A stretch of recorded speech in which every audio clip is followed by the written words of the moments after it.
So one of the big topics in wrestling right now is obviously the Brock Lesnar situation Mm-hmm. and sort of what's been going on the last couple weeks.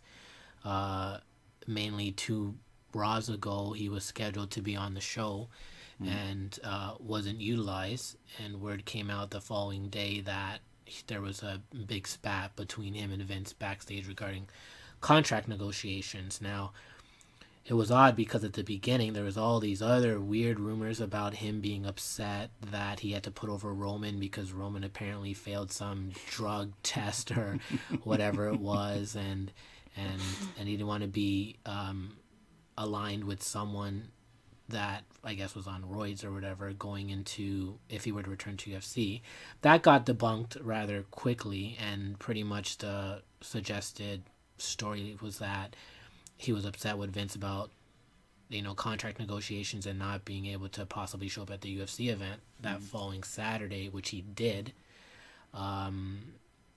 So I guess you got to try to take all this with a grain of salt. What do you think is essentially the more realistic scenario here? Do you think it probably did stem over him wanting to show face at the UFC event, or do you think it was just, I guess, negotiations in general regarding his contract? Because there was word that he was looking to possibly sign on for a longer period with the WWE.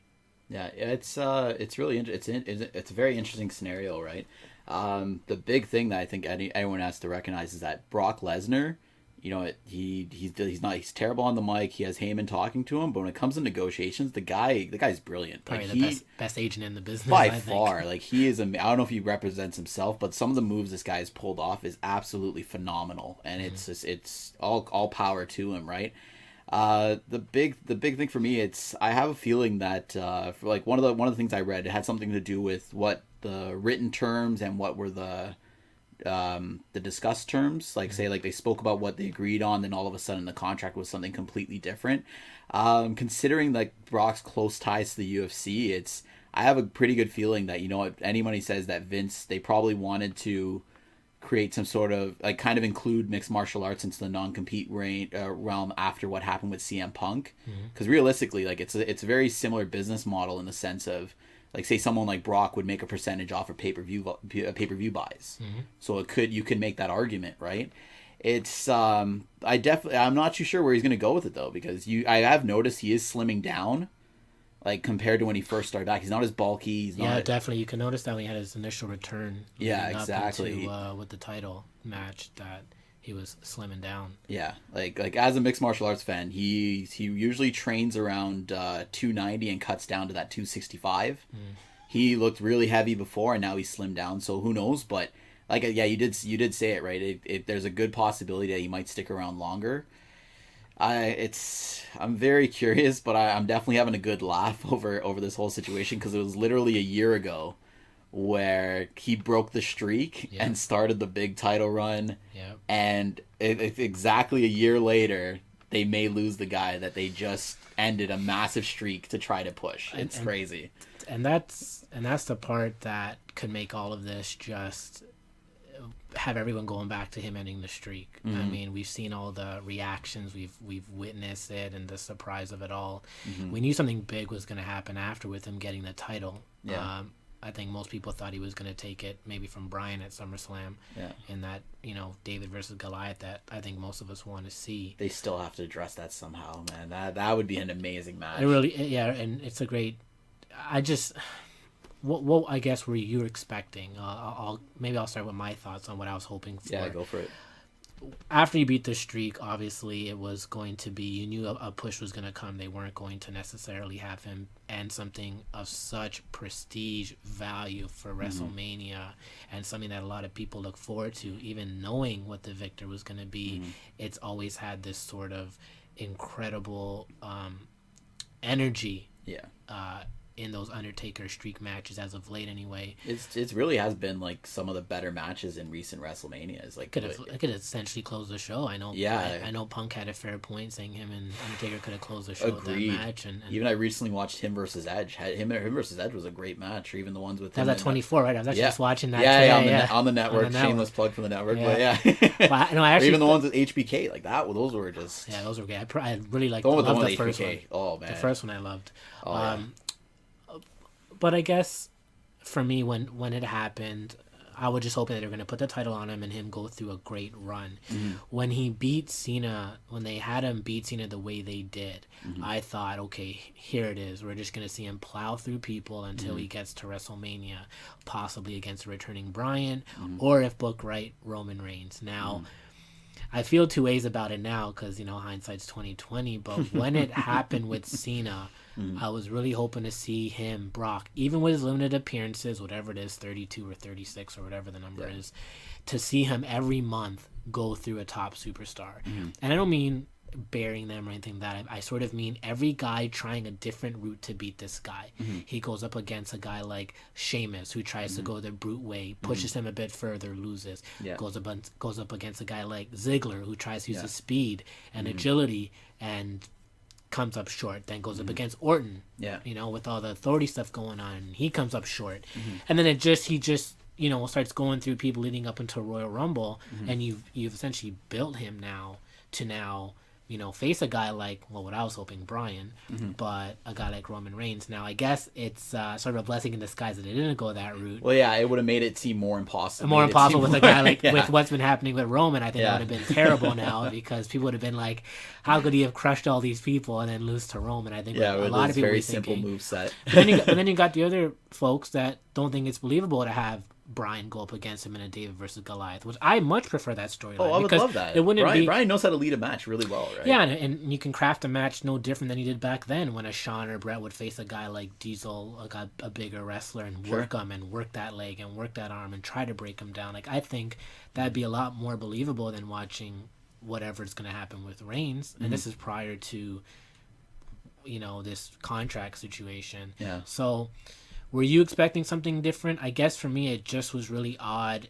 to have him off air so much. A lot of people thought, I don't want to keep saying a lot of people, but, just reading online, some of the comments had to do with, building that champion, building their prestige to the title. I don't think that did. I'm not saying it had to be on every single pay-per-view, but, to only have one match essentially between Night of Champions and then Royal Rumble, I think was a little nuts. Now, mind you, I love Brock a lot because his matches just have that big feel, big pay-per-view match feel. I just wish we got more of it because I don't think the run ended up being great. And now that it's going to end the way it is with this contract situation, it's like, what was it all for? Yeah. Especially with him beating the streak. So were you expecting something different? Did you kind of expect it to be him just having a match or two within a 5-month span? Or Personally, I really did hope for a lot more because, I know we said we were going to stick to a certain time frame, but even when we look at the WWE title, like the merger between the World Heavyweight title and the WWE title, the spinny title belts, and the one that Brock's holding now, they really did put a lot of significance to whoever's holding the belt, and to give it to a part-time guy that wasn't even showing up or wasn't really even doing anything within in the gaps that they did. Like, if he only did major pay-per-view matches, that could have been fine with me because I hate seeing the same guys wrestle each other every single week on Raw or SmackDown. Then you have to watch them again in a pay-per-view doing the similar spots. Like, it is better to keep them on pay-per-views, but I would have hoped to see him do a lot more, considering the significance of the world title, not even considering the merger of the titles, and then even ending the streak the way he did, right? It's I don't have no idea what Vince McMahon was thinking, putting this in someone that was going to barely show up. Like, okay, they did kind of fill the void by having other storylines happening, but they ended up wasting a lot of guys in those storylines. Like, it wasn't like. But that's not really Brock's fault, though, because the WWE gave him this contract. Well, yeah, exactly. You can't be angry at the man for having a part-time schedule. He's a little bit older now. He's taken a fair share of abuse from training and from various sports and stuff like that. So it's like you know what, if you can make that kind of money and only show up like have like a few matches here and there, good for you. But I blame the WWE on it. Like that wasn't I don't know. There It's was poor rumors. business. There was rumors floating around with over the past month with the contract negotiations that he was offering a pay per appearance sort of fee. Do you think the WWE should have utilized that and used them more, given the fact that this is the road to WrestleMania, and have him on the show more, and as opposed to Heyman just coming out and putting over Roman and putting over Brock, and us just having to envision what's going to happen at WrestleMania as opposed to sort of seeing it, because all we really got so far now was a face-off between him and Roman at Snowgate on that pre-tape backstage interview, and that's all it's been. Yeah. So, I mean, how do you go into WrestleMania with hype? Because I think, if Brock had signed on, or if they had sort of linked him into more appearances post Mania, I think the energy in the building would be great. But I think it would favor Brock. Yeah.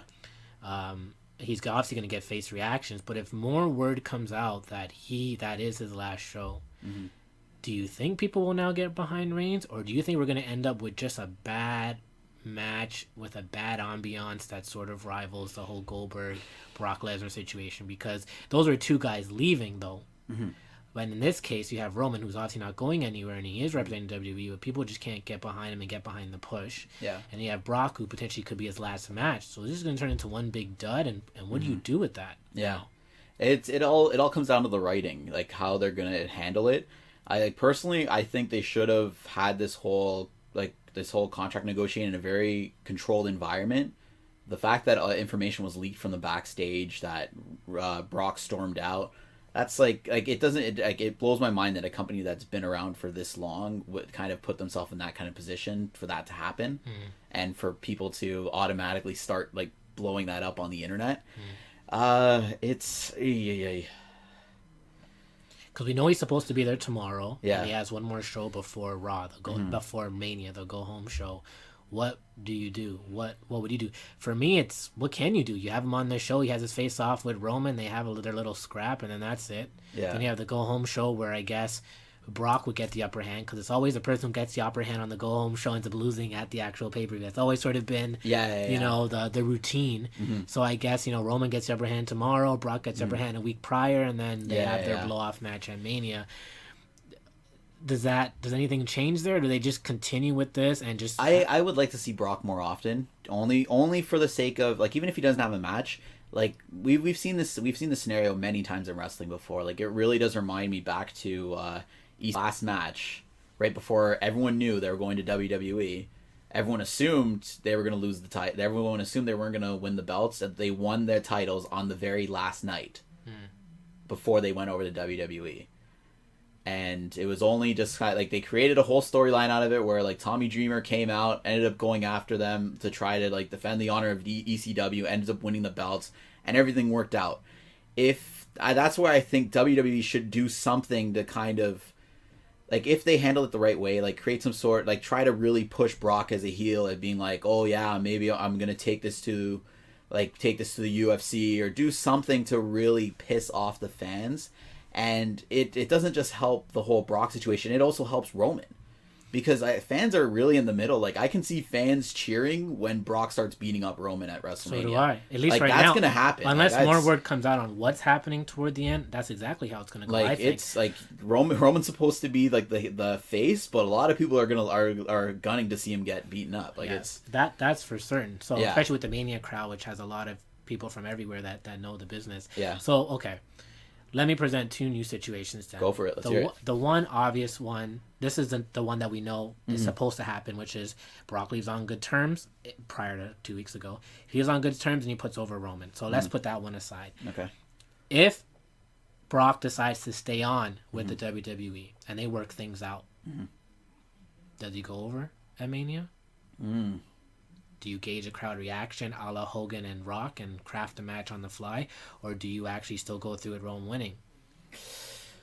Both of these guys, no disrespect to them, I'm not, like, even a professional wrestler to really, like, criticize on, like, on a full extent someone else can, but Rock and Hogan are two legends that are very, very talented in the ring. Well, I didn't mean to compare them to those. No, but I'm just saying in the context, I don't know if they have the ability to react on the fly and create a storyline like that. Like, I really do think these guys are going to be freeze up. Yeah, they're going to freeze up and that's what happened with Brock and Goldberg. They froze up. Yeah. Like, and Roman, we've seen, can't actually adjust on the fly either. Right? No, exactly. So maybe that was a bad comparison on my part. No. I think it was a perfect comparison. It's like it kind of like I can't see them having the abilities to do that, right? But so it could be something where they're going to be stuck on either one or the other. Because you're going to have Brock trying to heal it up and he's getting cheered and Roman Okay, so, but does that change? Do you still, if Brock signs on, do you put him over or do you find a way to Seth to leave with the title or do you go through with the plan of Roman winning clean over Brock? Because there was rumors that Brock may decide to stay on after that. We don't know I've heard that recently. Like I think it was after his match at Royal Rumble where he was just and he was open to it. He did phenomenal. He did amazing. That was a good match. That was a good match. But that's I really do wish they had at least another person in this match to help tell the story. Not even like in a triple threat or even like a special guest referee or anything to make this a little bit more add more creativity to it. But I can. Do you have Roman go? Does he go over? Yeah, I would say they're gonna stick with if they haven't changed plans yet, they're gonna stick with it. Okay, so here's my other scenario. Yeah. Things get worse between him and the WWE regarding negotiations with the contract. Let's assume he is gonna fulfill his contract to avoid any sort of lawsuit after, and he shows up. He's gonna put over Roman at WrestleMania.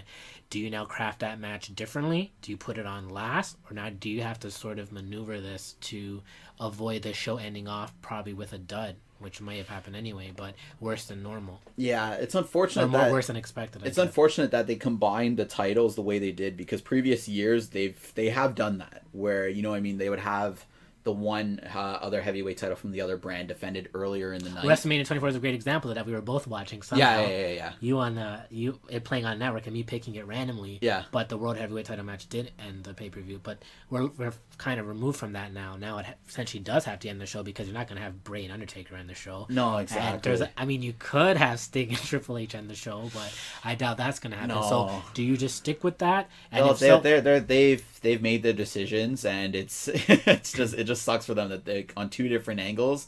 They just have to watch it all play out. So I guess regardless, we just have to go with. They have to just go through with. Yeah, I'd be very curious to see what I know people are going to be paying to watch this. So most people are going to be paying to watch this. But yeah, it's going to be interesting to see what the viewership percentages would be later into the show because I can see people if that's the main event being But most people are paying $10 now. Yeah, that's true. It's not like back in the day when we're like Romania last year was $70 Canadian. No, it's true, and even that model I don't know about that. Well, they should have. I guess they will more than likely go through it. Reigns putting him over. Yeah. Brock putting him over, and then they'll adjust necessarily on the Raw after because a lot of people consider that the real WrestleMania, the Raw after WrestleMania. Oh yeah, sure. So it'll be interesting to see. But for those listening, would love to hear your thoughts. Like, subscribe, follow us on Twitter under Kayfabe6, spelled the same way on our YouTube channel as one word, and hope to hear from you.